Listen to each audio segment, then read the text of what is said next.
From Dennis' bed. He lazily handed me my underwear. I changed the code for the front door. Don't come here without a reason anymore. I was taken aback and instinctively asked, why? He smirked and said, she agreed to be my girlfriend yesterday. I'm afraid if she sees you, she'll be upset. I've been chasing her for a long time. Chapter 1. When I opened my eyes, my whole body ached terribly. Even though it had happened many times, I still wasn't used to Dennis' animal-like stamina. Turning around, I saw he was already awake, his beautiful latissimus dorsi muscles exposed to the sunlight, glowing with a faint honey color, his half-open eyes looking languid. Why are you up so early? His voice still carried a husky tone. The stiffness in my waist made me frown. I bent down to put on my stockings, only to find that the ones from yesterday were completely ruined by him and couldn't be worn anymore. Dennis turned over, held my underwear between his fingers, and handed it to me with a mischievous smile. Aren't you too old to be wearing this white lace? Isn't it outdated? Get something new. I took the underwear. Then I'll buy some new ones. What kind do you like? But Dennis interrupted me. No need. I'll change the front door code later. Don't come by without a reason anymore. I was stunned. We had maintained this kind of relationship for a year. At first, he called me over almost every few days. And later, except for when I had to work overtime, I practically lived at his place. Normally, I would tidy up his house, and if I finished work early, we would snuggle on the sofa, watching movies and eating popcorn, getting intimate before the movie even ended, like a real couple. Gradually, I got used to this lifestyle. Sometimes I couldn't help but think, maybe Dennis had gotten used to my presence too. If we could build a family together in the future, it would surely be very happy. But now he was telling me not to come anymore. I instinctively asked, is it because your family is coming? Or are you busy with work lately? I can. He got up and looked at me, his thin lips curving. No, she agreed to be my girlfriend. After a while, I finally realized who she referred to. Recently, I heard Dennis was pursuing a girl who had just graduated from college. Over the years, women came and went around him, none staying longer than 3 months. I had thought this time was just another whim of his, so I didn't pay much attention. I dryly asked, are you serious? Dennis smiled. Yes, I'm serious. She's different from the others. Frederica, you don't know. She's very pure. I don't want her to know about us. She'll be upset. I've been chasing her for a long time. Sunlight streamed through the gap in the curtains, so glaring, it made my head spin. Ah, okay. After half a second, I calmly said, then I'll move my things out today. No need to rush. Dennis casually grabbed a pair of gray sweatpants and put them on. Didn't you already terminate the lease on that house? Stay a few more days until you find a new place. I closed my eyes briefly, the pain exploding in them, making me feel a bit lost. No, I'll move out today. I didn't know why I was in such a hurry. Dennis was right. I had nowhere else to go, but I just wanted to leave immediately. I felt like Dennis had skinned me alive and left me to dry in the sun, and I was about to be consumed by shame. I didn't have many things at Dennis' place. Most of what I bought were pots and pans for cooking, the bed linens, and some miscellaneous decorations. The apartment was decorated in a minimalist style. He once helplessly said that ever since I came, there were more and more things in the house, but things that were uniquely mine could fit into just one box. As I was leaving, Dennis called out to me. He stood in the doorway, bare-chested, lighting a cigarette. Frederica, you're not getting any younger. It's time to find someone and settle down. He exhaled the smoke, a faint smile on his lips. From now on, let's just be friends. I understood what he meant and nodded. Okay. Chapter 2. Shanghai's winter is damp and cold. Not very low in temperature, but the kind of chill that seeps into your bones. It seems to be snowing, with cold, moist flakes landing on the tip of my nose. I looked up, and the sky that had been clear just moments ago suddenly turned cloudy,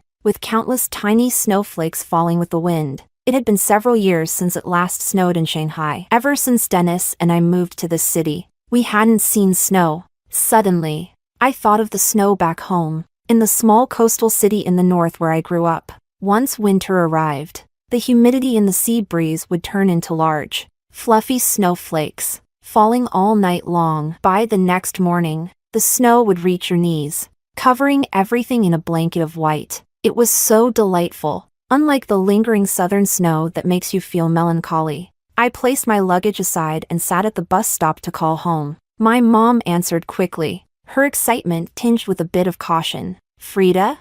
The cold air stung my nose as I rubbed my aching nose. "Mom, I want to eat your dumplings," my mom happily replied. "Should I make some dumplings for you? Let me check the tickets. It's almost New Year's, so tickets might be hard to get." I interrupted her. "No need, Mom. I'm coming home for New Year's this year." My mom was stunned, her voice filled with joy. "Really?"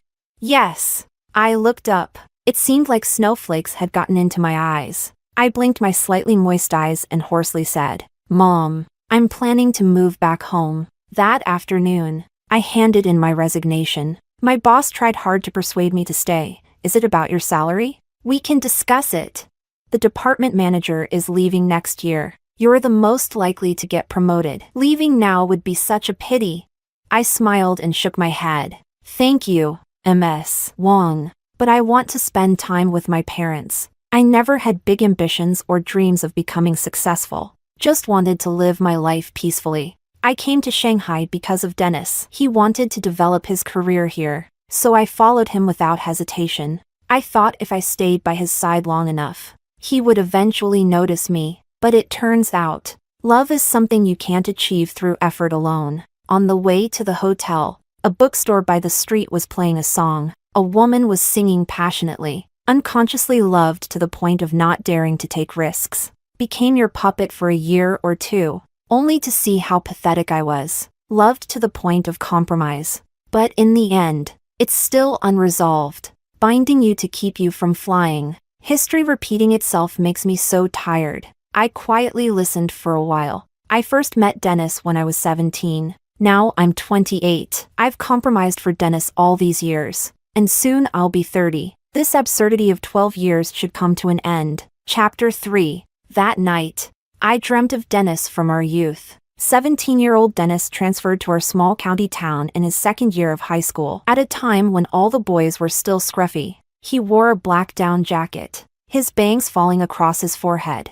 His figure tall and lean, he was so good-looking, like someone from another world. That afternoon, almost every girl in the grade came over to the window to look at him. Within a few days, even the school beauty was sending him love letters, but he ignored everyone, always sleeping at the back of the classroom alone. He didn't seem interested in anything. He never brought anything to class or paid attention, and the teachers ignored him too. Occasionally, during exams, he would poke me on the back. "Hey, let me copy your answers." He seemed certain I wouldn't refuse him, and I didn't. Because of this, many boys couldn't stand him, saying he was pretentious. Every few days, a group of bullies would come looking for trouble. I almost saw Dennis fighting in the alley behind the school every day. One day, as I passed by, I saw him leaning alone in the alley, smoking, his face covered in injuries. I hesitated for a moment,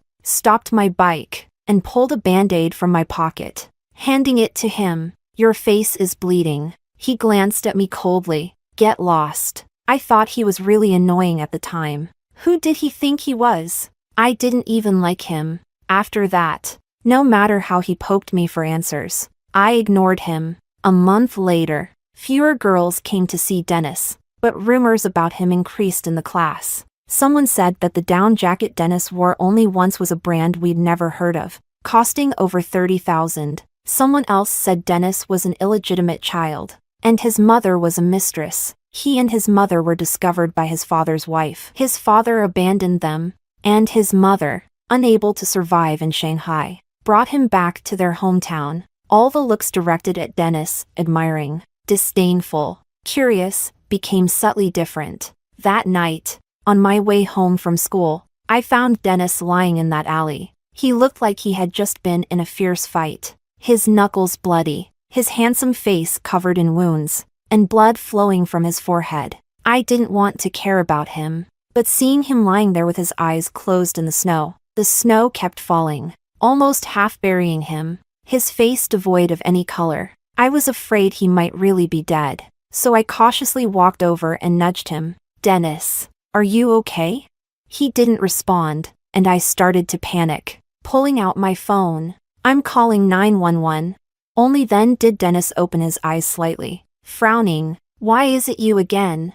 I was a bit annoyed but couldn't care much at that moment. "You're seriously injured. Let me take you to the hospital. Mind your own business," he sneered and closed his eyes again. I ignored him and called 911. He was wearing only a thin black hoodie. I hesitated for a moment, then took off my red down jacket and draped it over him. Dennis was stunned. As I was leaving, he called out to me. I turned back. My red down jacket, which I had bought years ago, was an old style and looked a bit ridiculous draped over Dennis. His eyes were dark. "Don't you know my mother is a mistress?" I got on my bike, I heard. "So what? And you still helped me?" "Your mom is your mom. And you are you." I thought for a moment. "Besides, being a mistress isn't right. But it's not a crime worthy of death, is it?" Dennis didn't say anything. The snow fell on his trembling eyelashes as he stared at me. The sound of the ambulance soon filled the air. I waved. "Don't forget to return my down jacket." Chapter 4. After that, Dennis didn't come to school for a week. The boys who fought with him didn't fare much better. After Dennis' mother came to the school in a rage, those boys were all expelled. A week later, Dennis came back. He handed me a blue down jacket, turning his head away. "Your jacket was ruined, so I'm compensating you with a new one." I didn't think much of it and accepted it directly. It wasn't until much later that I learned the price of that down jacket. It could buy all the clothes I had ever owned since I was born. After that, things naturally progressed. Dennis' attitude toward me gradually improved, and I became his only friend in the small town. Before the college entrance exams, Dennis suddenly asked me, "Frederica, do you want to go abroad?" I was taken aback. He lowered his head, his ears turning red. "My mom plans to send me to the United States after the exams. Do you want to go with me?" I smiled bitterly. "Young master, my family doesn't have the money to send me abroad." "Then where are you planning to go?" I thought for a moment. "Beijing, I guess. I'm afraid I can't adapt to the southern climate. Besides, Beijing is close to home. If I want to go back, it's just a few hours by train." Dennis reached out and pulled my knit hat over my eyes, saying nothing more. Later, when the teacher asked everyone to write down their ideal university, I thought Dennis would write down an American one, but he wrote down the same university in Beijing as I did. I was surprised. "Dennis, aren't you planning to go to the United States?"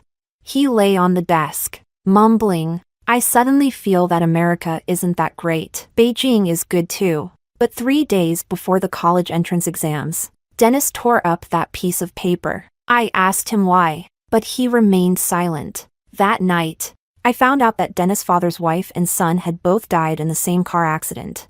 His father asked his mother to bring him back. After losing one son, his father finally started to care about this remaining son. He promised that if Dennis stayed in Shanghai, he would give his mother a proper status and let Dennis inherit the family business. Dennis said he didn't care about his father's money, but his mother slapped him while crying and said, "Do you think all the hardships I've endured all these years are for nothing? For whom did I suffer?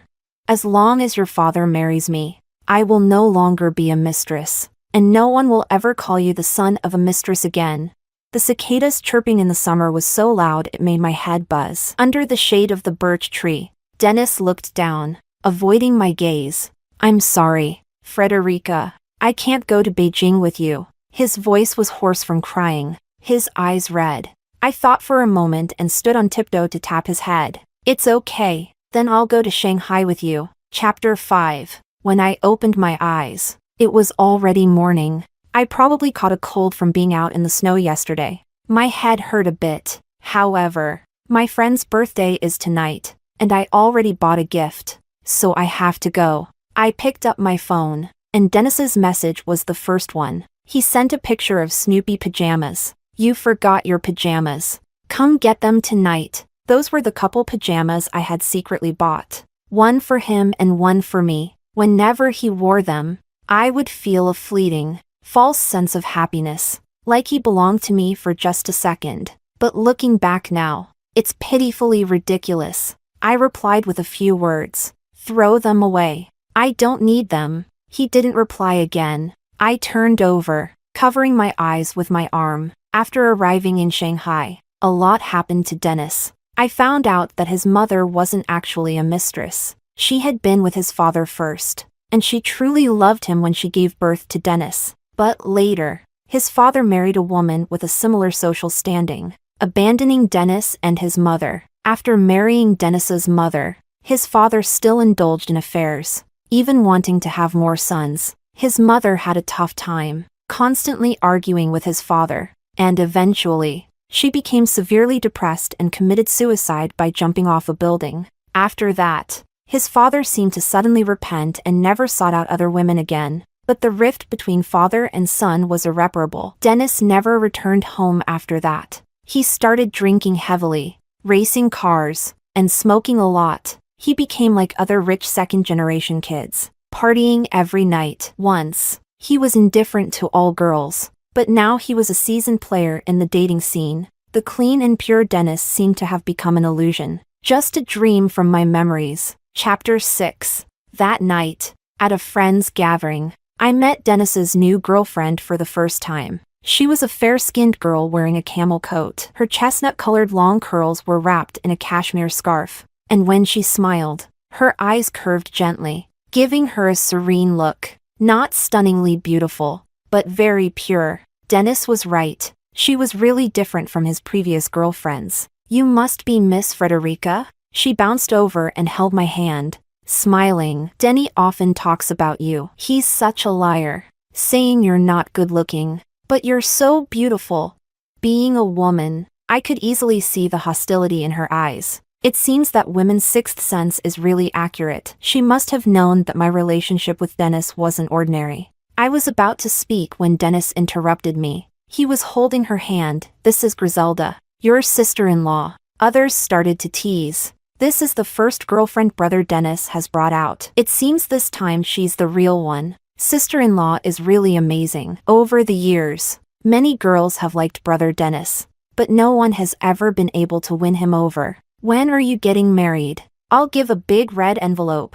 Griselda blushed and leaned against Dennis, smiling without saying anything. Dennis shielded her. All right. Gri is shy. Don't scare her. Friends laughed. Already protecting her? We're eating dog food tonight. We found seats. In the past, Dennis always sat next to me in these situations. This time, probably out of habit, he sat directly to my left. I was about to remind him when Griselda came over. She bit her lip, mustering up the courage. Sister Frederica, could you switch seats? After all, you're still single, and it's better to avoid sitting next to a man with a girlfriend, right? I frowned. I had sat down first, so why should I move?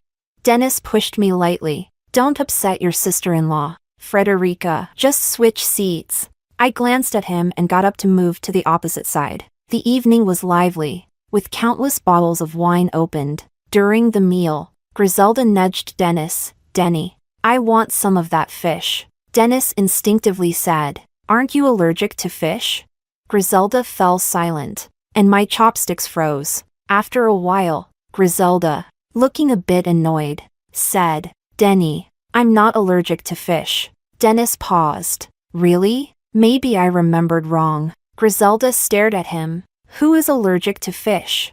Dennis nonchalantly said, forgot. Drank too much. Griselda glanced at me, her expression darkening. She then picked up a piece of fish and placed it on my plate, her big eyes fixed on me. Sister Frederica, this fish is really good. You should try it. The friends around, not noticing the earlier tension, drunkenly said, Sister-in-law, you don't know. Frederica can't eat fish. She's allergic to it. Griselda coolly replied, oh, really? After several rounds of drinks, everyone was a bit drunk. One friend, face flushed, said, Brother Dennis, we all bet whether you would settle down before turning 30. Didn't expect you to find true love so quickly. Another friend, equally drunk, squinted and laughed foolishly. Yeah, we all thought you and Federico were so close that you two would end up together. Griselda's face darkened to the point of dripping. Dennis suddenly smiled. Really? How could we be together? We're just best friends. Hilarious. He laughed as if it was the funniest joke. Friends joined in the laughter. Exactly. Now we know you two are just purely platonic friends. Ha ha ha. I laughed along. Exactly. How could I be with Dennis? It's too funny. Dennis came over and put his arm around my shoulders. He was probably already drunk. His face flushed, eyes watery, tilting his head. Frederica, you don't really like me, do you? At that moment, I wanted to see something in his eyes, but there was nothing. He looked at me as if we really were just the best friends he said we were. I smiled. Of course not. That's good. Dennis nodded, shaking my shoulders. We're the best of friends. Despite having drunk so much, I had never felt so clear-headed. I repeated, yes, best friends. Chapter 7. The next morning, I bought a one-way ticket home. Before boarding, I took one last look at my phone. Dennis had posted a new update on his social media. It was a picture of him and Griselda, with their fingers interlocked. An official announcement. Below were all the well wishes from friends. I watched for a while, then pulled out my SIM card and threw it in the trash. Going home turned out to be easier than I thought. My parents picked me up by car. As the new year approached, the streets were filled with red lanterns, and the shops were playing Andy Lau's Congratulations and Prosperity. It wasn't as bustling as Shanghai, but the smell of firecrackers lingering in the air made me feel suddenly at peace. My mom was extremely happy. I hadn't been home for the new year for 3 years because I stayed to spend it with Dennis. But after a moment of joy, she couldn't help but start nagging. You're almost 30 this year. How come there's still no news? The daughter of old Jean next door is a year younger than you, and she already has a child. I visited her the other day, and her chubby baby is so adorable. All the young ladies at my workplace are going on blind dates. By the way, a young man just moved in next door. Very handsome. I'll introduce you to him. My mom was talking while watching my reaction. Before, I was very resistant to blind dates. In the years I liked Dennis, my world revolved around him. After that drunken night that messed up our relationship, I thought I had a chance. My eyes were only on him. Every time my mom mentioned blind dates and marriage, I would get so annoyed that I wouldn't listen to a word. But this time, watching the red paper scraps from firecrackers outside the window, I suddenly felt very tired. I was exhausted. Settling down didn't seem so bad after all. I said, okay, don't be so resistant. I know you like that Lee guy, but what did you say? I lowered my lashes. I said okay. Introduce us. Chapter 8. That night after dinner, I habitually picked up my phone and received a WeChat call from Dennis. I had already changed to a new WeChat account, but I still logged into the old one occasionally for other friends. He seemed to have completely forgotten the recent events and spoke naturally. Why couldn't I reach you on the phone? Before I could respond, he continued, never mind.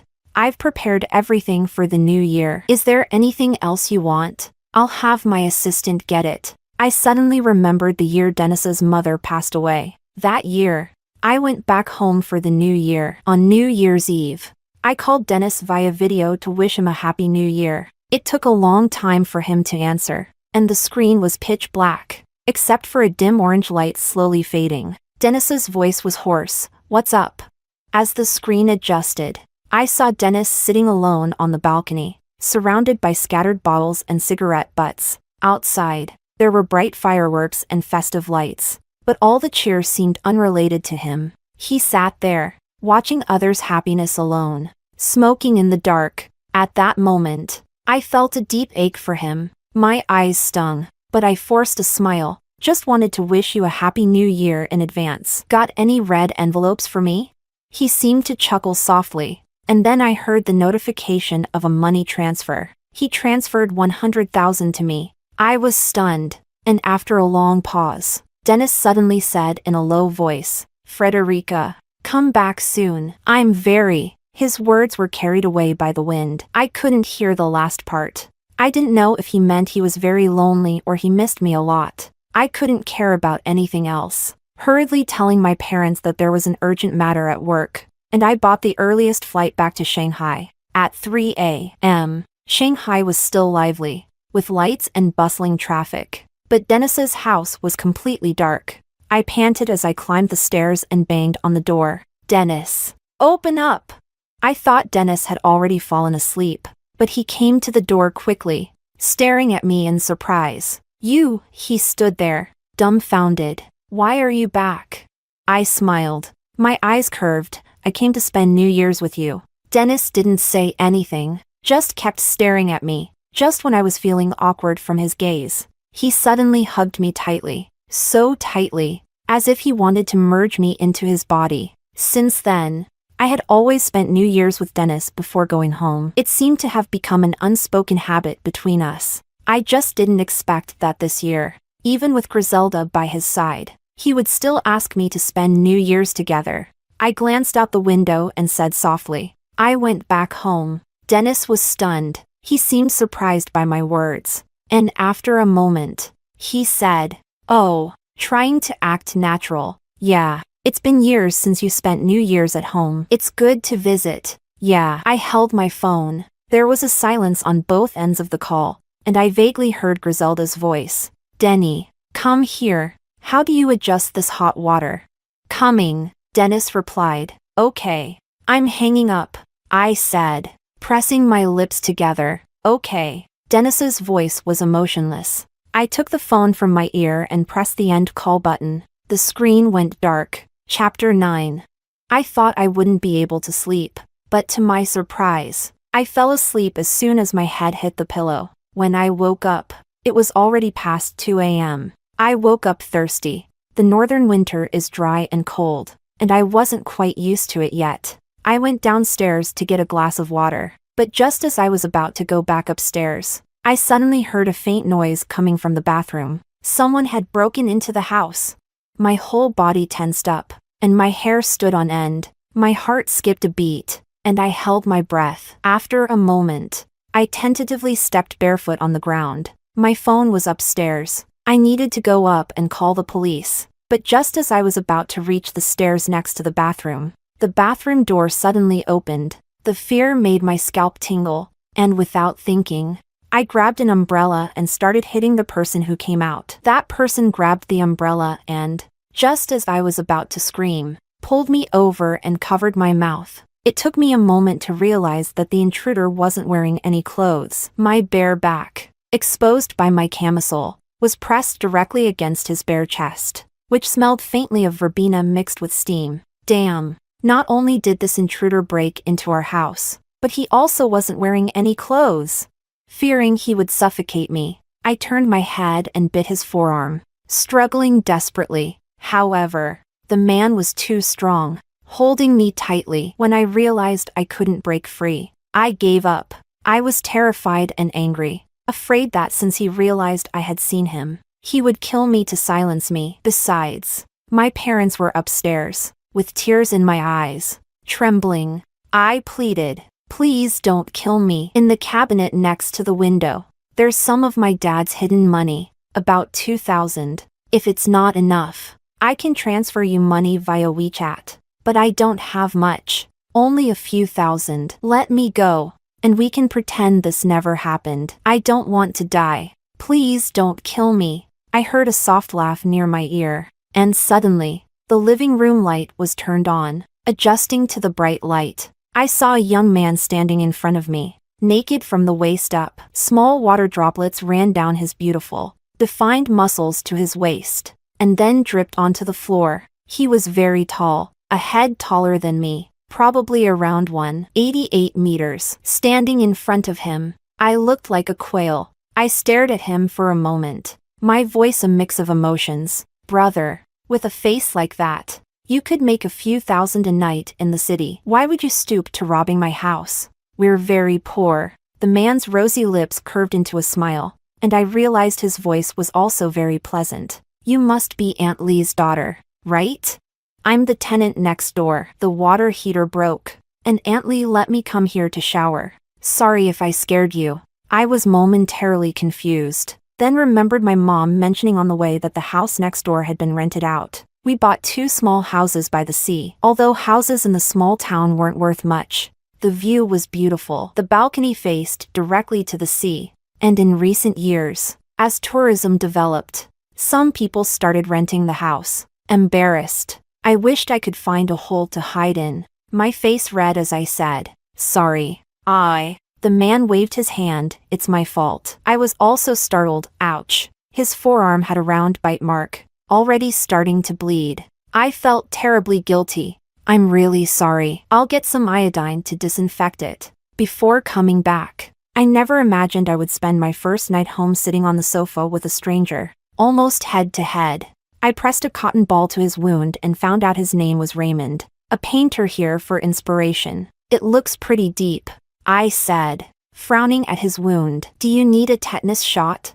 Raymond touched his chin and seriously said, "I think I need a rabies shot." It took me a moment to realize he was insulting me, and I couldn't help but glare at him, though not very convincingly, as I was in the wrong. Raymond smiled. "To be honest, your bite mark is quite round. It's aesthetically pleasing." My mom really liked Raymond and often invited him over for meals. She would subtly give me a knowing look. "Ray is such a good guy. Always helping your dad and me with chores. Just look at him. So handsome. If you two get married, your children would be..." I helplessly said, "Mom, enough already." It's not that I didn't like Raymond, but I once saw the coat he wore. The coat he casually tossed over the back of our sofa was one I had seen Dennis wear before. It was from an Italian family that's been handcrafting custom coats for a century. Each coat costs at least 6 figures. Raymond was also a wealthy young master, from a different world than mine. However, Raymond was very good at winning over middle-aged and elderly people. He called my parents aunt and uncle so sweetly that ever since he came, he carried all the large water barrels for the house. Even my picky dad couldn't stop praising him. Even on New Year's Eve, my mom invited him over, saying he should join us for the New Year's dinner. I complained to my mom in a whisper, "Why did you invite him over?" My mom gave me a look. "Ray is all alone here. Isn't it pitiful? Do you have the heart to see him alone, not even able to eat dumplings?" I had no choice but to watch as Raymond sat at the dining table, his eyes twinkling with laughter. "Auntie, your dumplings are really delicious." My mom was so happy that she kept giving him more dumplings. "Eat more if you like them." The conversation kept flowing, and my mom couldn't help but bring up an old topic. Glancing at me with a sigh, "Frederica, when will you bring a man home for me?" With Raymond there, I felt a bit embarrassed. "Mom, what are you talking about?" Raymond looked at me. "Frederica is so beautiful. I'm sure many people are chasing after her." "Auntie, don't worry." My mom pouted. "What is there to be sure about? She takes after me. Always pretty since she was a child. Let me show you her childhood photos." I couldn't take it anymore. "Mom." But Raymond smiled. "Sure. I'd love to see them." After dinner, my mom really brought out the photo album and started showing it to Raymond. This was when she was 100 days old. So chubby and cute. Look how fair Frederica was when she was little, with big eyes. The neighbors used to say she looked like a doll. This is her school performance. Look at those big red cheeks. It's hilarious. My mom was called away by my dad before she could finish, and I walked over, feeling a bit embarrassed. My mom is just like this. Don't mind her if you don't want to see. Just. Raymond looked up, his clear eyes full of amusement. "I don't mind. Auntie is right. You were really cute as a kid." I stood there, stunned. Chapter 11. After watching the Spring Festival Gala, the sound of firecrackers outside hadn't died down. The small town doesn't ban fireworks, and colorful fireworks flew everywhere. Although they looked cheap, they were no less brilliant when they bloomed in the sky. I stood on the balcony with a bottle of beer, unable to stop thinking about what my friend had said. She mentioned that Dennis was taking Griselda to the Cheval Blanc Rantilly in the Maldives. Her words were filled with frustration. "You've been by his side for so long. How come you haven't gotten him? If you were really with him, you'd save yourself decades of struggle." I smiled helplessly. How pathetic. He must be having a sweet time with his new girlfriend now. In the future, He won't need me to accompany him for New Year's anymore. Just like his life. He no longer needs me. When my friends found out about my complicated relationship with Dennis, they also scolded me for being cheap. I knew it was true. He never said he liked me, yet I stayed with him in this ambiguous relationship. I loved him too much. I couldn't bear to lose him, and even the self-deceptive closeness made me feel like I had him. But all that false joy was like the fireworks filling the sky, extinguishing in an instant. Mind if I join? My thoughts were interrupted. I turned around and saw Raymond with a cigarette in his mouth, tilting his head toward me. When I shook my head, he came over, cupping his hands around the lighter to light the cigarette, and took a deep drag. I made small talk. Are you okay spending New Year's here alone? What about your parents? Raymond exhaled the smoke and said calmly, they're far away. I felt like slapping myself and quickly apologized. Sorry. Raymond glanced at me, his eyes smiling. They're on a cruise to Antarctica. I shut my mouth, feeling like an idiot. Raymond couldn't help but laugh. The smoke choking him, he coughed a few times and grabbed my beer to take a sip. Awkwardly, I said, I drank from that. He handed me a new bottle of unopened beer, while he kept holding mine, casually saying, what do people usually do here in winter? I followed his lead and thought for a moment. There's not much to do here. It's too cold in winter. Well, we can go to the movies. Raymond nodded slightly, indicating he understood. Breaking the silence, I asked curiously, why did you come here? Inspiration. Raymond squinted at the distance. Don't you think winter here is particularly beautiful? That's true. So when are you leaving? Raymond didn't answer immediately. After a while, he stubbed out his cigarette on a can, a barely perceptible smile on his lips. I was planning to leave in the spring, but now I suddenly want to stay a bit longer. Why? Because my phone suddenly rang. It was an unknown number. I gestured to Raymond, and he tactfully left the balcony. Hello? There was a long silence on the other end before Dennis's voice came through. Frederica, did you change your number? Chapter 12. I wanted to cut off all contact with Dennis, so I only told 2 close friends about my new phone number. I stopped using my old WeChat account and planned to delete it after sorting out my contacts. But finding someone like Dennis is too easy. I thought our separation was a mutual understanding, but I didn't expect him to still reach out to me. I mumbled, yes. Dennis paused for a moment, then said in a deep voice, when are you coming back? I'll pick you up. Fireworks exploded in the distance, the fleeting brilliance leaving only ashes in the sky after a second. I took a deep breath of cold air, feeling my throat tighten. Dennis, I said softly, I'm not coming back. There was no response for a long time, and after a few seconds, Dennis's voice came through, devoid of emotion. Not coming back? What do you mean? I opened the beer, and white foam spilled out. I'm not going back to Shanghai. I held the can, feeling the coldness spread from my palm to my body. My heart ached dully, numbed slightly by the alcohol. I planned to stay in my hometown. Dennis, you were right. I'm not young anymore. It's time for me to settle down. There was only the sound of breathing on the phone. After a moment of silence, I said, I'm hanging up. If you don't have anything urgent, don't contact me anymore. As I was about to hang up, Dennis suddenly raised his voice. Frederica, what the hell do you mean? Explain yourself. Raymond suddenly opened the balcony door. More beer? Dennis was stunned, then demanded, Frederica, who are you with? I didn't want to talk to him any longer, so I hung up and blocked his number. Sorry, did I interrupt? Raymond came closer. I shook my head. No. Boyfriend? He suddenly seemed curious. No. I took a sip of beer, the cold liquid sliding down my throat, making me shiver. A warm coat was suddenly draped over my shoulders. I turned my head. Raymond said casually, don't catch a cold. That night, I forgot how long Raymond and I drank. My parents didn't interfere, and we just sat on the balcony, drinking and chatting. When I woke up, I was in my bedroom, groggy. I went downstairs to find Raymond already dressed, sitting at the dining table peeling garlic and chatting with my mom. I couldn't help but marvel at how some people look like a poster even while peeling garlic. No wonder he's a painter. Looking at his own face every day must raise his aesthetic standards. My mom frowned and scolded me. It's so late, and you're still in bed. It's New Year's Day, and Ray has already come to pay his respects. I glared at Raymond. We drank together last night, and today he's making me look bad.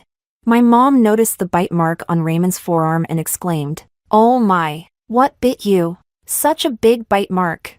I froze, and Raymond smiled faintly. "Oh, just a curly-haired little dog. No matter if it's curly-haired or straight-haired. You need to get vaccinated. Did you get your shots?" "Yes, I did, Auntie." I gritted my teeth. My mom continued to nag. "You young people shouldn't stay cooped up at home. Go out and explore. Our town may be small, but there are many beautiful places to see." Raymond's long eyelashes drooped sadly. "Auntie, I don't have many friends here and don't know where to go." My mom felt sorry for him and pointed at me. "She's been idle at home. Let her show you around." Raymond smiled contentedly. "Thank you, Auntie." I rolled my eyes. Raymond, this guy who looks like an unattainable flower, turned out to be a sneaky manipulator. Chapter 13. Early the next morning, I tidied up a bit and planned to take Raymond out after breakfast. My mom was still busy in the kitchen when I heard a knock on the door. It must be Raymond coming over for another meal. I went to open the door, annoyed. "Here for another free meal. Huh." My voice caught in my throat, and my eyes widened. Standing outside was Dennis. He wore a black coat, with snowflakes dusting his shoulders. He blinked, and the melting snow dampened his eyelashes. "You," I stammered. "What are you doing here?" "I came to pay my respects to your parents for the new year. You've taken my red envelopes for so many years. It's about time I got one, right?" My mom came out of the kitchen, holding a spatula, excitedly. "Ray, you're here?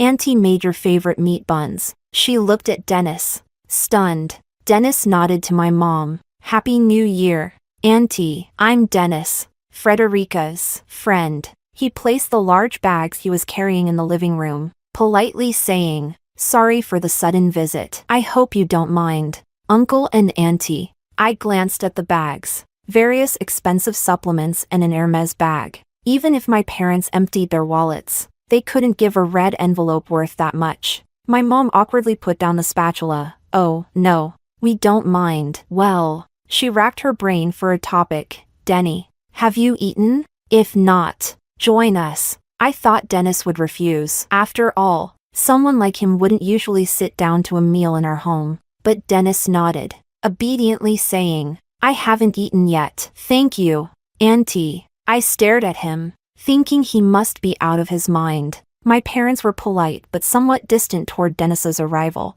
They weren't fools. They knew who had caused my heartache all these years. It wasn't Dennis's fault that he didn't like me. But of course, my parents believed their daughter was wonderful in every way. And anyone who didn't see that was blind. They had always been cold toward him. After a while, the doorbell rang again. My mom went to open the door, and Raymond walked in with a watermelon. "Auntie, I saw some watermelons being sold and bought one." My mom's expression immediately changed, her face lighting up with a smile. "Oh, you didn't have to bring anything. Watermelons are expensive this time of year. You shouldn't waste your money." "It wasn't expensive, Auntie. I smelled the meat buns you made this morning." "Yes." My mom hurriedly fetched slippers for Raymond. "Your favorite. Eat as much as you want today. There's plenty." "Yes." Raymond already had his own pair of slippers at my house. I figured if I'd stayed away for another 6 months, my parents would have become completely his. The dining room became lively. Raymond chatted with my mom about various trivial matters, while Dennis stayed silent, barely eating anything. I couldn't understand how someone as rich and handsome as Raymond, an artist who should be aloof, could chat so easily with a middle-aged woman about everything from the drama of Mrs. Lee's daughter marrying a yellow-haired foreigner and having a baby out of wedlock, to old Mr. Wang's scandalous affair with the housekeeper and his wife wanting a divorce. What kind of conversation was this? Until Raymond asked me, "Frida, where are we going today?" Dennis suddenly put down his chopsticks and looked at Raymond coldly. "And who might you be?" This question was quite rude. But Raymond wasn't bothered. He smiled and said, "Oh, I live here." Dennis's face instantly darkened. That meal was torture for me. As soon as we finished, I dragged Dennis upstairs. "What are you doing here?" I frowned. "Shouldn't you be in the Maldives with Griselda?"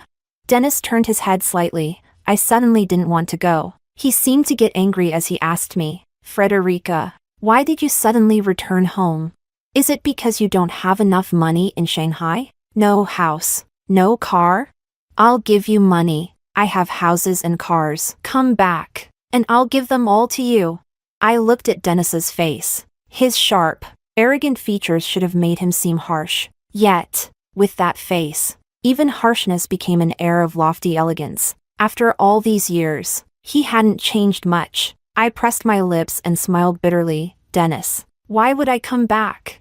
He was stunned. "There's nothing left in Shanghai to keep me. What about me? Are you just going to leave me? We've been together for so many years." Dennis's brows furrowed in frustration. I interrupted him. "You already have Griselda, don't you?" "Dennis." I looked up at him seriously. "I can't spend my whole life revolving around you. I have my own life. I'm not young anymore. It's time for me to find someone and settle down." "Didn't you say that?" Dennis stared at me, stunned. Raymond called from outside, "Frida, are you ready? The car's here." Just as I was about to leave, Dennis grabbed me tightly, hurting my wrist. "Who is he?" His face was dark. "A tenant." "A tenant?" Dennis sneered. "Looks like your parents are ready to make him their son-in-law. Frederica, you're going back home because of him, aren't you?" Annoyed, I said, "Think whatever you want. Let go. I'm going out." Dennis pushed me against the wall, gripping my face harshly, his eyes full of anger as he blurted out, "What? Have you slept with him? Does he make you feel better than I do?" Slap. Dennis turned his head away. I put all my strength into that slap, splitting his lip, blood slowly oozing out. He wiped it with his thumb, then laughed instead of getting angry, grabbing my hand and pressing it to the other side of his face. "Feel better? If not, hit the other side too." I was so frustrated that tears welled up in my eyes, falling uncontrollably. "Dennis, what do you want from me?" My tears fell on his arm, seeming to burn him. Dennis suddenly came to his senses, awkwardly wiping my tears. "I'm a jerk. I said the wrong thing. Frederica, don't cry." In that instant, all the pent-up grievances broke free. I couldn't hold it in anymore and crouched down, sobbing with my face buried in my arms. Dennis clumsily tried to console me. "I'm sorry, Frederica. I was too angry just now. Hit me." He pulled me up and haphazardly wiped my face. "Don't cry. Hit me." I cried even louder, shaking with anger, pointing to the door. "Get out! Dennis, you disgust me. Get out!" This was the first time I hit Dennis and the first time I cursed at him. Dennis stood there, dazed, with a confused look on his face. Just then, his phone rang. He answered it, and Griselda's voice came through. "Denny, where did you go? My stomach suddenly hurts. I'm at the hospital. Can you come and stay with me?" Dennis didn't say anything and hung up. After a long time, he suddenly said in a low voice, "Frederica, if you ask me to stay, I won't leave." I wiped my tears and calmly said, "Go, Dennis. Don't come looking for me again." Dennis gave me one last look, his eyes dark. "Fine," he said. "Frederica, don't regret this." Then he slammed the door and left. Chapter 14. I couldn't understand why Dennis acted the way he did. After thinking about it, I figured it was probably because he was used to having me around. And now that I was suddenly gone, he felt a bit uncomfortable. Maybe in his eyes, even if he didn't like me, I was supposed to always be there, clinging to him. But given Dennis's proud nature, after being scolded by me like that, he definitely wouldn't come back. I wiped away my tears, feeling complicated inside, yet also empty, as if there was nothing left. That day, I couldn't go out with Raymond. When I, with red eyes, went to explain to him, he didn't say anything. He just reached out and patted my head. But that night, he came again. My parents had gone out to visit relatives. When I opened the door, Raymond's long fingers were holding a pair of white lace panties. They were mine. My face turned beet red, and I quickly snatched the panties from him, lowering my voice. "Where did you get these?"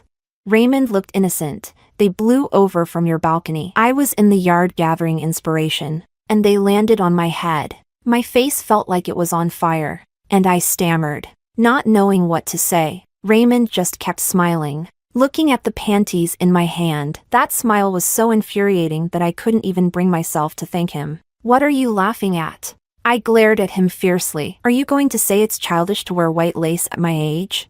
Raymond smiled warmly. "Why would I? It's very cute." I lowered my head, suddenly feeling my heart skip a beat. "Get a good rest tonight." Raymond handed me a jar. "I'll pick you up tomorrow." He closed the door and left. I looked down. It was a bottle of warm milk. In the cold winter, the warmth spread through my palm. I reached up and touched my heart. It felt like it was swelling. Chapter 15. Raymond and I didn't end up seeing the movie. The movie was at 6 p.m., but because the snow was too heavy, we couldn't get a cab, and he hadn't brought his car. I told him to watch the last bus schedule. It turned out this young master had probably never taken a bus before. After asking about the last bus at around 6 p.m., he confidently took me out. When we got to the bus stop, the bus had already left, and despite chasing it, we couldn't get it to stop.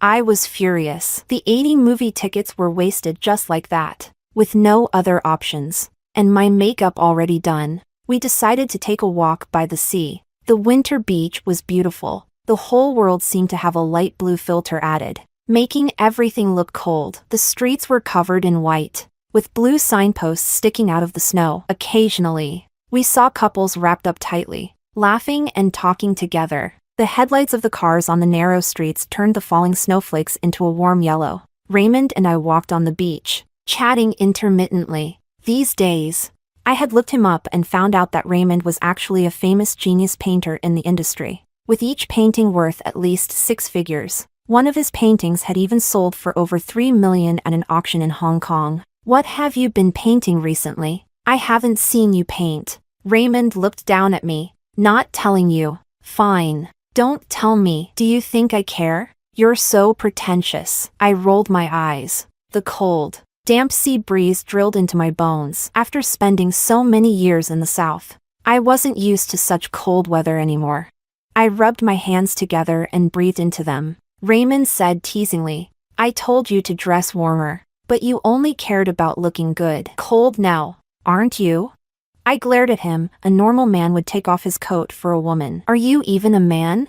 I usually didn't talk like this. My friends always said I had a good temper, but for some reason, when I was with Raymond, I couldn't help but snap at him. Raymond raised an eyebrow. "But I'm only wearing one down jacket. If I give it to you, I'll freeze." This annoying man.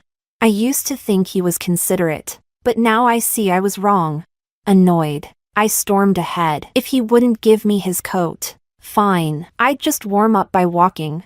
Raymond suddenly pulled me back. His low laughter echoed above my head. "I can't give you my coat, but I can share it with you." With that, he unzipped his jacket and pulled me into his arms, wrapping it around me. The faint scent of verbena surrounded me. I pressed against his chest, suddenly aware of the sound of a pounding heartbeat. Like a drum, I couldn't tell if it was mine or his. His body was warm, dispelling the cold. We stood quietly on the beach, neither of us speaking. At some point, the snow had stopped. The clouds in the night sky had parted, revealing a few scattered stars. One of them was particularly bright. Raymond looked up for a moment. "Frederica, have you seen The Princess and the Frog?"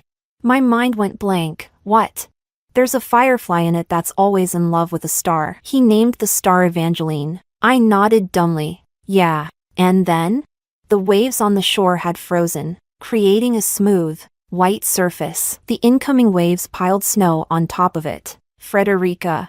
Raymond suddenly called my name. I looked up to find Raymond gazing deeply at me. His eyes were filled with a gentle glow, and he slowly leaned down. I didn't move. A cool kiss landed on my lips. Chapter 16. sitting on the plane back to Shanghai. I couldn't help but give a wry smile at the window. I had said I wouldn't come back. Yet here I was again. But a friend's wedding, a major life event, was something I couldn't miss no matter what. Raymond insisted on coming with me, but after that kiss, my mind was a mess. So I refused him. He seemed very unhappy, staring straight at me at the airport as I left. Frederica, if you don't come back, I'll go to Shanghai to find you. I nodded, yes, I'll be back tomorrow. I had just put the red envelope in my suitcase and sat down in the banquet hall when I felt a gaze on me. Dennis naturally pulled out the chair next to me and sat down. Griselda saw me, frowned slightly, but still smiled and said, Frederica, I heard you went back to your hometown. Why are you back? I came back for the wedding and then I'll go back. Griselda sighed with relief, her smile widening. Is that so? What a pity. You must come to our wedding with Denny then. I couldn't be bothered to spar with her and responded perfunctorily, yes, if I have time. Dennis didn't miss an opportunity to show affection, giving Griselda food and blocking drinks for her. They were so clingy and affectionate. In the past, this would have made me feel uncomfortable, but now my mind was occupied with Raymond's kiss. What did he mean by it? Does he like me? What should I do? Do I like him? Dennis's public display of affection grew more intense. Griselda initially smiled, but when Dennis gave her a piece of beef, her expression suddenly changed. She said stiffly, Denny, I'm allergic to beef. Did you forget? Dennis paused, about to speak when the commotion erupted next to us. At the adjacent family table, the groom's family was unhappy with the bride's family for buying a house before the wedding. Fueled by alcohol, they shouted, your family is scheming against us. The bride's family wasn't pleased either. We agreed to pay the down payment together, but you secretly bought the house and asked us to pay for the renovations. What kind of logic is that? The groom's uncle, drunk, pointed and cursed. So what if you paid for the renovations? Does your daughter have the nerve to just move in? Is your family selling your daughter? The bride's family stood up. What do you mean selling our daughter? You secretly changed the terms we agreed on. Everyone knows a house appreciates while renovations depreciate. Do you think your family is the only smart one, and everyone else is a fool? Both families exchanged insults, refusing to back down despite the bride and groom's attempts to mediate. Someone eventually threw a punch, and chaos erupted with dishes flying everywhere. In the chaos, several bottles were thrown our way. Dennis jumped up and stood in front of me. One bottle hit Griselda on the head with a crisp sound, and blood started to seep from her scalp. Dennis didn't notice. He brushed aside a bottle aimed at me and asked anxiously, Frederica, are you okay? Griselda, her hair matted with blood, stood there, staring blankly as Dennis shielded me. Only then did Dennis notice her injury. He opened his mouth to say something, then fell silent. Griselda's eyes reddened, sensing something bad. I stood up and grabbed my bag, ready to leave. I could understand Griselda's hostility towards me, but I had already given up on Dennis. I really didn't want to come between them anymore. I'm leaving, I said hastily. Thanks for earlier. Wait! Dennis instinctively wanted to follow me. Griselda, with a tearful voice, said from behind, Dennis, if you dare to chase after her, we're breaking up. Dennis's steps slowly came to a halt. After a moment, he turned to look at Griselda, not with sadness, but with a sense of relief. Okay, he said. Griselda's eyes widened. After a long moment, she stared at Dennis, tears streaming down her face. Dennis. She lifted her chin slightly, her eyes filled with heartbreak and a mix of hatred. You're too much. Then she turned and ran out, not looking back. In a state of utter distress. Chapter 17. Walking out of the hotel, I lowered my head and asked, why? Dennis didn't say anything. After a long while, he suddenly stopped, let out a self-deprecating laugh, and said, because I fucking like you, all right? Frederica, I get it now. I finally fucking get it. I'm such an idiot. He closed his eyes, his posture no longer as straight, as if a tightly wound string had finally snapped, or a heavy stone pressing on him had finally been lifted. We'll be together. I know you like me. I'll give you everything you want from me. I won't be with anyone else. Come back, Frederica. I looked at him for a moment, unable to stop myself from thinking how happy I would have been if he had said this a few months ago. I had loved him for so many years. Over the past 10 years, I had been tired, cried, and felt hurt, but I never once gave up on my love for him. I finally got what I had longed for. Dennis responded to my feelings, but all I felt was a sense of irony, an indescribable fatigue rising within me. I shook my head. No. Dennis grabbed my shoulders, his brows furrowed, a hint of agitation in his eyes. Why? Frederica, can you honestly say you don't like me? I looked up into his eyes. This person I had loved for 10 years had grown from a boy into a man. His appearance hadn't changed much, yet I felt that everything had changed. For the first time, I clearly understood that we couldn't go back to the way things were. No one waits forever. I said calmly, Dennis, loving you is too exhausting. I'm tired and I don't want to love you anymore. Sparse raindrops fell on me. It started to rain. The rain gradually grew heavier, the traffic moving endlessly through the rain, the neon lights casting fantastical colors that flowed like a dream. Dennis's eyes were fixed on me, raindrops falling into his eyes, extinguishing that spark. His lips slowly parted, and in a trembling voice, he said, Frederica, don't do this. Give me one more chance. I'm begging you. Dennis was a very proud person. In all the years I'd been by his side, I had never seen him so humble. He said he was begging me, but who was there for me to beg when I was suffering so much from loving him all those years? I suddenly understood that love doesn't fade gradually. It disappears in an instant. That fire that once almost consumed me, once extinguished, could never be rekindled. I pulled Dennis's hand away, softly saying, It's too late. Dennis's eyes and brows were wet, his clothes soaked through, and his hair clung to his face. The rain seemed to carry immense weight, layer upon layer, breaking all his pride. He blinked. A drop fell to the ground with a soft plop. I couldn't tell if it was rain or tears. Chapter 18. Half a year after returning to my hometown, my relationship with Raymond hadn't made much progress. We still got along very well, but every time the topic of defining our relationship came up, I felt like I wasn't ready. My last relationship had been too painful. I was a bit scared. One day, I went to see Raymond and found him packing his things. A suitcase stood to one side, and he was folding clothes. I didn't know how to feel, but my heart tightened, and I could hardly breathe. Are you leaving? I asked, stunned. Yeah. Raymond didn't look up. Why so suddenly? When's your flight?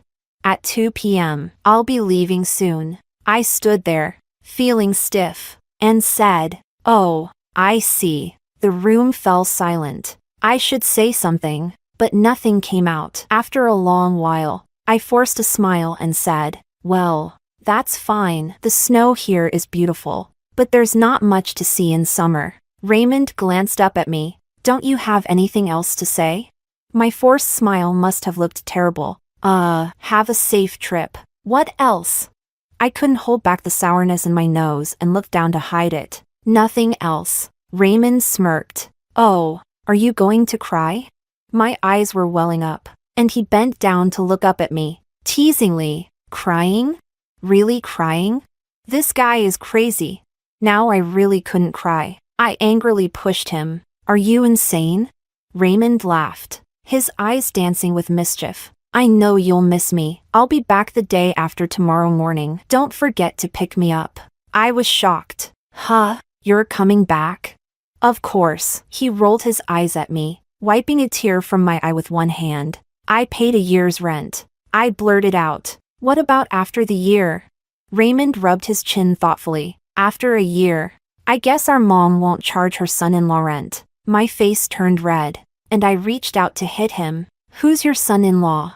Raymond grabbed my wrist and pulled me into his arms. The playful smile faded from his face as he gently lifted my chin. In a soft kiss, he said, Wait for me to come back. Chapter 19. The next time I heard about Dennis was 6 months later. Through a friend. Did you know that Dennis is severely depressed? A few days ago, He swallowed a bottle of sleeping pills with alcohol. Luckily, his assistant found him in time and got him to the hospital for a stomach pump and saved him. She cautiously added, I heard that when he was taken to the hospital, he hadn't lost consciousness and kept calling your name. I fell silent. Do you want to go see him?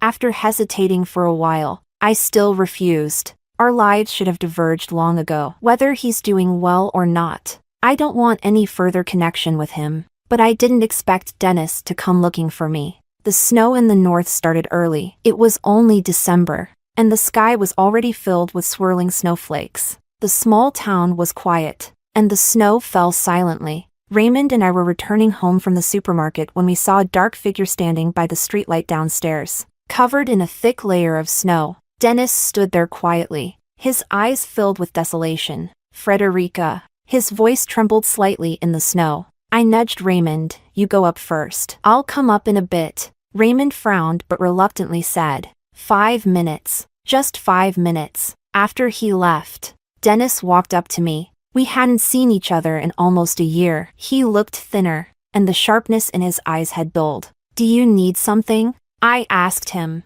He just stared at me, his eyes gradually reddening. In a hoarse voice, he said, Frederica, I can't let go. What should I do? How did you let go? Can you teach me, please?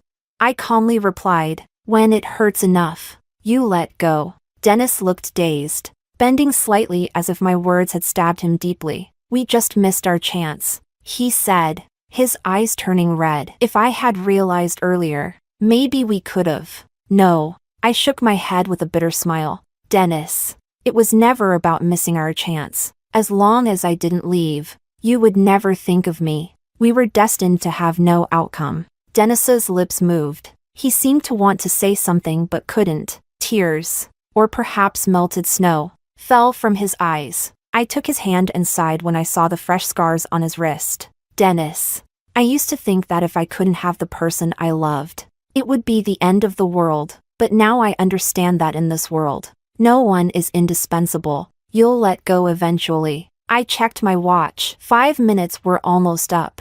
Raymond, being the petty guy he is, would make sarcastic comments if I was late. I turned and waved. Go on, Dennis. I had walked quite far when a heart-wrenching scream came from behind. Frederica, I can't let go.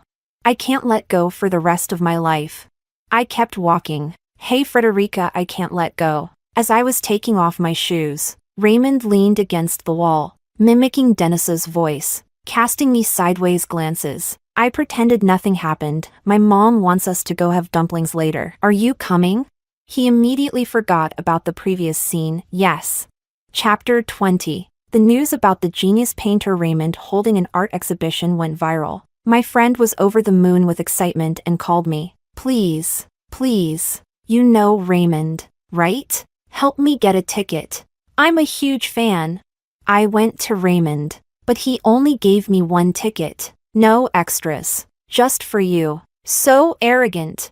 I gritted my teeth. But when the day of the exhibition came, I honestly went. I really wanted to see what Raymond had painted in this small town. The exhibition was titled Evangeline. What was a bit strange was that there was no one at the entrance. The gallery was dark, and I felt a bit uneasy. Could I have gotten the time wrong?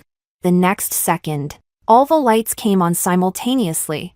I stood there in a daze. In the gallery, big and small, scattered at different heights, were all portraits of me, drinking beer on the balcony, walking on the beach in a coat, blushing and smiling shyly.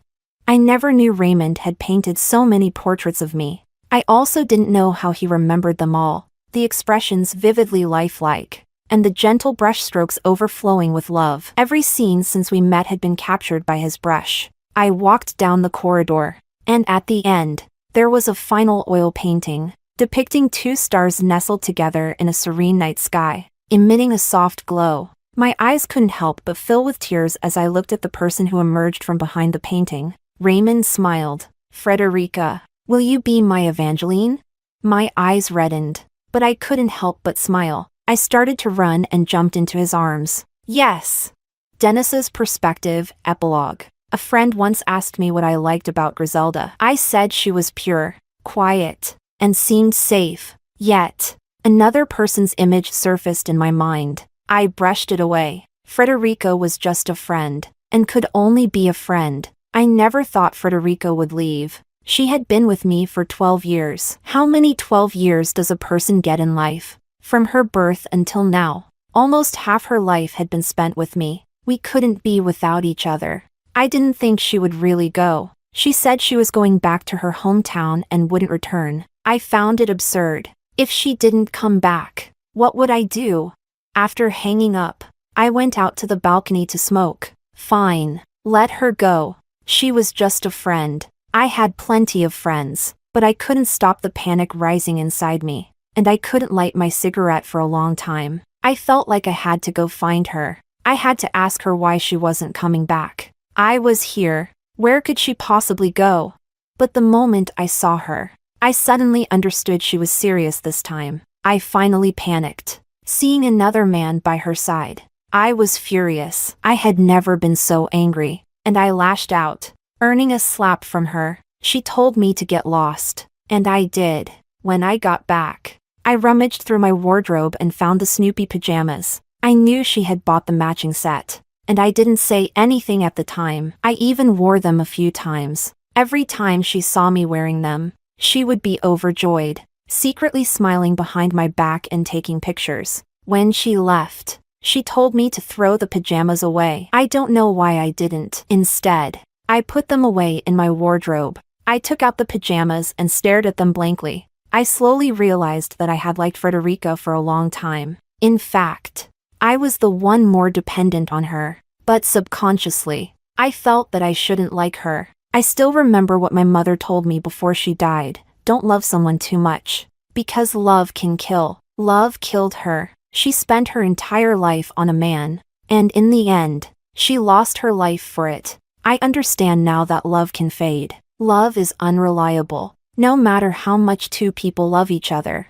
in the end, they might grow tired of each other or even become enemies. Lovers leave, but if I were with Frederica, she might get bored or fall for someone else. But friends don't. Friends can stay together for a lifetime. I knew Frederica liked me, but I pretended not to know anything and continued to deceive myself with friendship. It's only now that I realize she could also get tired and hurt. She could also leave. I tried to win her back. I told her I had figured it out. I put aside my pride and begged her. Frederica loved me so much. How could she bear to see me unhappy?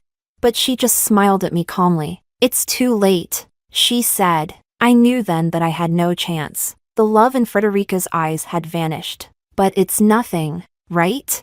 If she could move on, so could I. For a year, I didn't go looking for her. I didn't check any news about her. I pretended she didn't exist in my world. I ate alone. I slept alone. I lived alone. I never thought about her again. I thought I was fine, that I had moved on, until one day, I suddenly started having insomnia. I couldn't sleep anymore. I started taking sleeping pills. Later, I began saving them up, and after accumulating a bottle, I washed them down with alcohol. I didn't even feel particularly distressed. I just felt that nothing mattered anymore. While I was unconscious, I dreamed of Frederica. Since she left, I hadn't dreamed of her until now. In the dream, it was snowing and very cold. She still looked like she did at 17, draping a red down jacket over me, scolding, "Dennis, how can you still not know how to take care of yourself at this age?"